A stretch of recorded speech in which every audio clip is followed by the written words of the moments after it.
চাঁপাইনবাবগঞ্জের গোবরতলা ইউনিয়নের চেয়ারম্যান ও সদস্যদের মধ্যে দ্বন্দ্বের জেরে ৮ মাসের বেশি সময় পরিশোধে যাচ্ছেন না ৮ ইউপি সদস্য। এতে প্রায় অচল হয়ে পড়েছে ইউনিয়ন পরিষদের কার্যক্রম।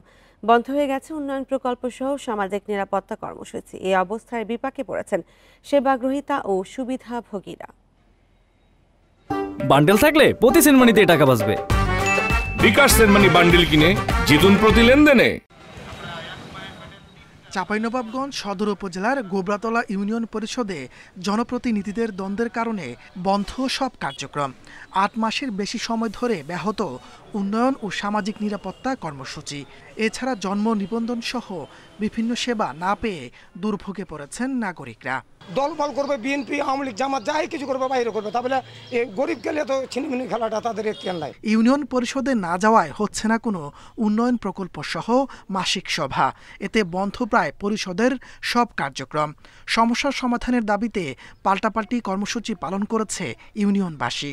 আমগালা আনতে পারছে না, মাথায় করে করে আমলি আসছি এই রাস্তার লেগে। এই রাস্তাগালা সমস্ত হয় না, এটা বিশাল ক্ষতি হয়ে যাওয়া। ইউপি সদস্যদের দাবি, চেয়ারম্যানের অনিয়ম দুর্নীতি বন্ধের প্রতিবাদে পরিষদে যাওয়া বন্ধ করেছেন তারা। যতবার আমরা ইউনো অফিসে, ডিসি অফিসে যতবার অভিযোগ দিয়েছি, চেয়ারম্যান মহোদয় যখন শুনেছে তখন তারপরে আমাদের উপরে সে চড়াও হয়েছে এবং আমরাকে হুমকি দিচ্ছে। তবে সব অভিযোগ অস্বীকার করে চেয়ারম্যান জানিয়েছে, ইউপি সদস্যরা সহযোগিতা না করায় বেকায়দায় পড়েছেন তিনি।